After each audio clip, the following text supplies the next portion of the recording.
conversations beneath willow trees, secret notes slipped into hymn books, and the promise of futures they scarcely dared to speak aloud.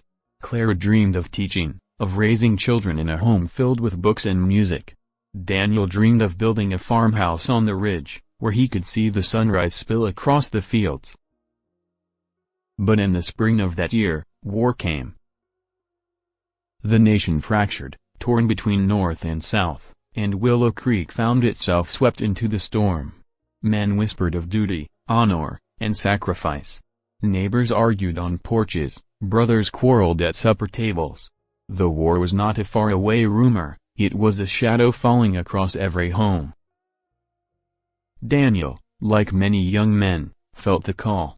Though his heart longed to stay by Clary's side, he could not ignore the tide sweeping through the south. "It will be quick," he promised one evening as they stood by the bridge, fireflies glowing around them. "They say it will be over in a matter of months." Clara clutched his hand, her heart twisting. "Don't make promises you can't keep, Daniel Hayes. Promise me only this, that you'll come back." Daniel leaned closer, his forehead brushing hers. "I'll come back," he whispered. "No matter what it takes." That night, Clara pressed into his hand a small locket, a golden oval that had belonged to her mother. Inside was a lock of her hair, tied with a white ribbon. Daniel swore he would carry it always. Days later, he was gone, marched away with the other young men of Willow Creek, their gray uniforms sharp in the morning sun, leaving behind families who waved through tears. And Clara? She began her vigil. She wrote him letters every week, pouring her heart into every word, even when months passed without reply. She walked by the bridge, whispering prayers into the wind.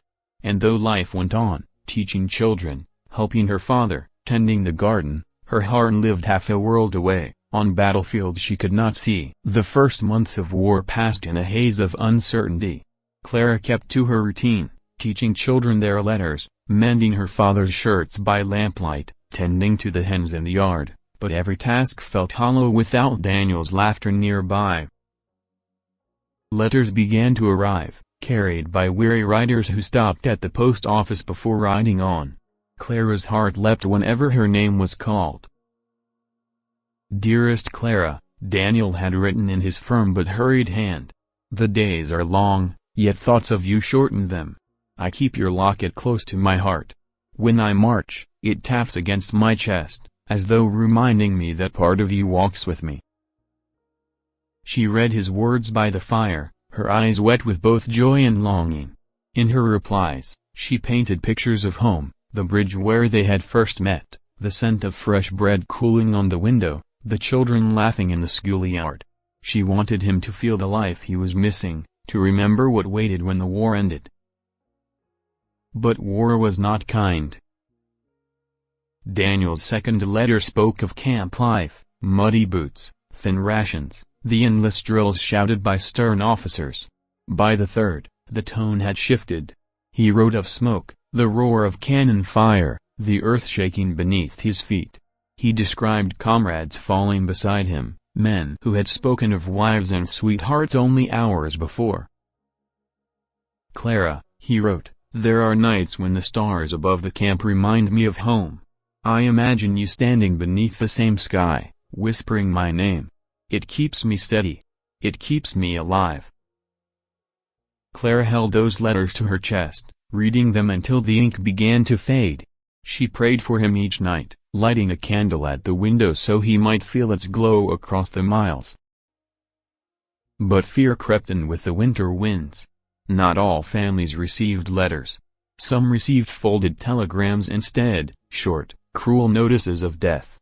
Clara often walked past homes with shutters drawn, the air heavy with grief. She whispered silent thanks for every word she received from Daniel. And still, the war pressed on. In the spring of 1862, news reached Willow Creek of a great battle fought miles away. Dozens of men from nearby towns had fallen. Clara waited breathlessly for Daniel's next letter, her hands trembling each time she opened the envelope. At last, one came. The handwriting was shakier than before, blotched as though the pen had trembled. My beloved Clara, I have seen things that no man should. Yet I live, though the memory of the fallen weighs on me. I cannot speak of details, for they would bring you sorrow, but know this, your face is my anchor. When smoke surrounds me, I close my eyes and see you at the bridge, sunlight in your hair. It is enough to carry me forward. Clara pressed the letter to her lips, her tears smudging the ink. She did not know how long the war would last, nor whether Daniel's promise to return could truly be kept. But she knew this, as long as letters came, hope remained alive. By the summer of 1862, the war had tightened its grip. Willow Creek's fields no longer rang with laughter, too many sons had gone, too many fathers never returned. The women shouldered heavy burdens, planting crops, repairing fences, and praying for letters that sometimes never came. Clara did her best to stay strong.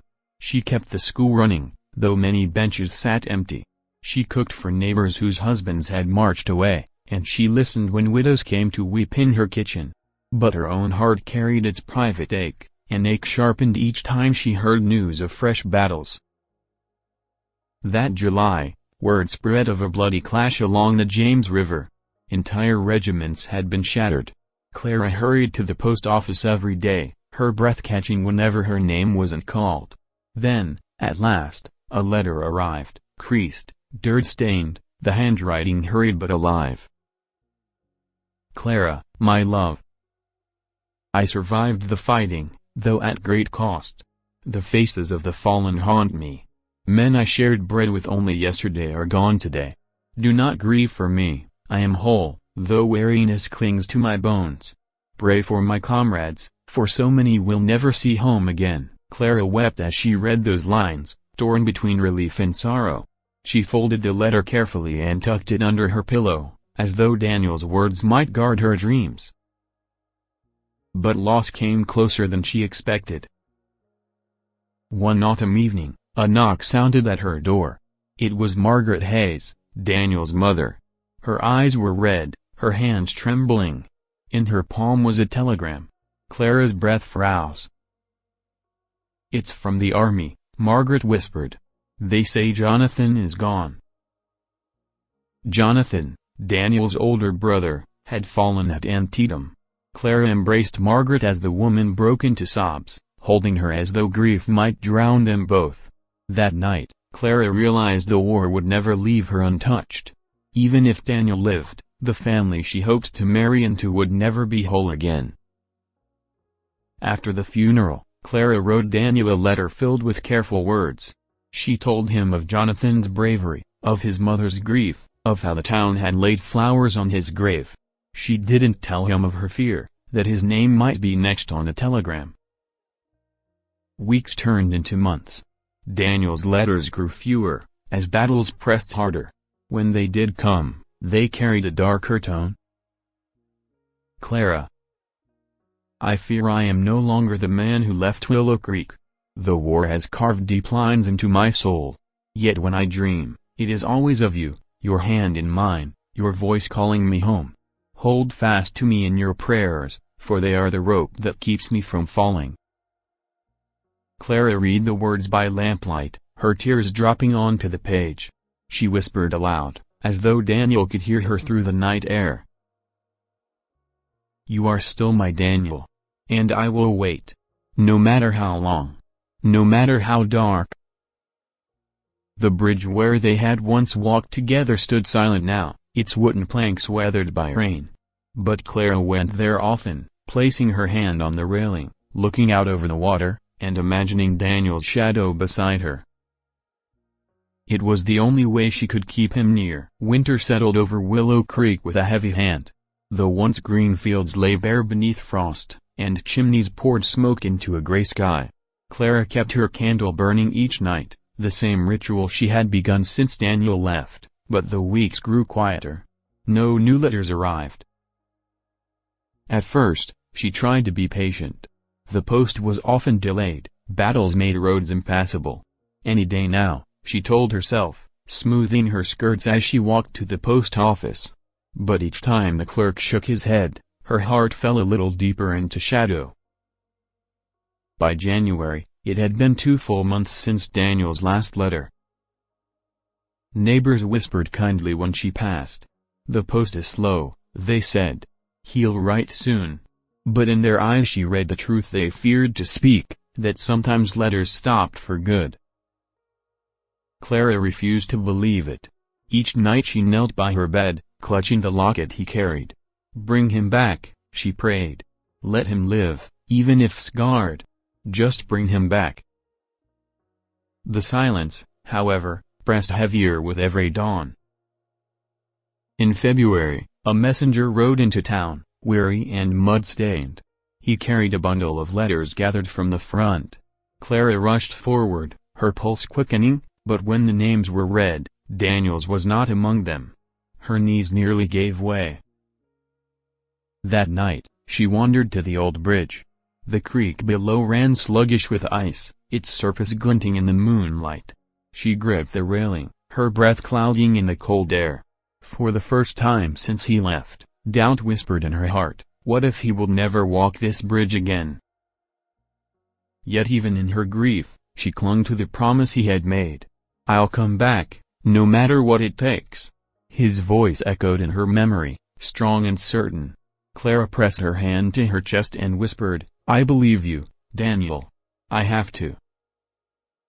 Still, as March came, she felt herself thinning beneath the weight of waiting. She taught her students with a smile, but when the schoolhouse emptied, she sat alone at her desk, staring at the door as though he might walk through it. One evening, while returning home, she passed Margaret Hayes's farmhouse. The windows were dark, the family diminished since Jonathan's death. Margaret called her in, offering tea.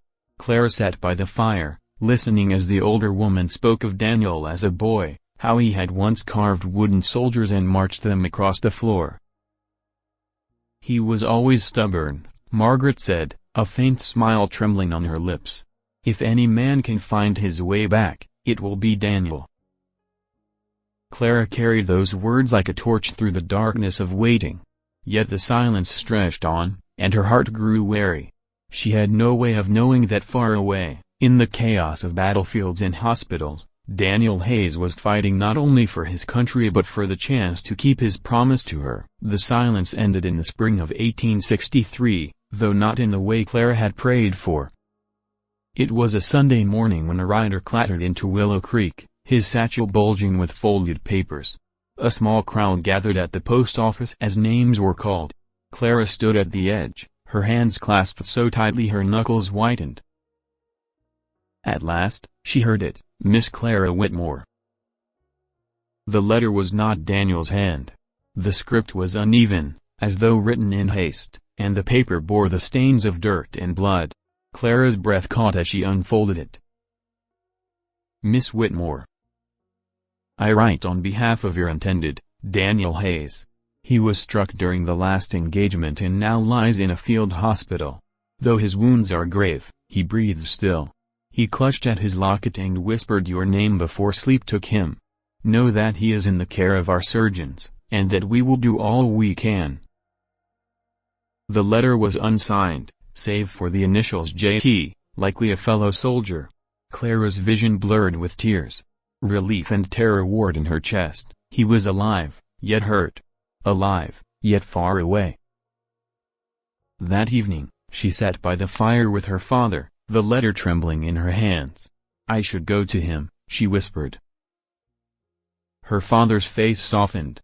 "Child, the front is no place for you. All we can do is pray." But prayer no longer felt enough. Clara began to write letters daily, knowing Daniel might not receive them but needing to send them all the same. She filled page after page with words of love and strength. "Daniel, you are stronger than this war. You are more than a soldier, you are my heart, my home. Hold on for me. Do not let the darkness take you." Weeks passed before another message arrived, this one in Daniel's own hand, though shaky and uneven. "My beloved Clara, I cannot write much. My arm pains me, and the fever comes and goes. Yet I live. I live because of you. When I thought the end was near, I pressed your locket to my lips and remembered the bridge, the way the sunlight danced in your hair. That memory carried me back. If I have strength left, it is yours. Clara pressed the letter to her lips, her tears falling freely. She whispered into the night, I am here, Daniel. Always here. For the first time in many months, she allowed herself to hope. Still, hope was fragile. Rumors swirled of new campaigns, fiercer than before.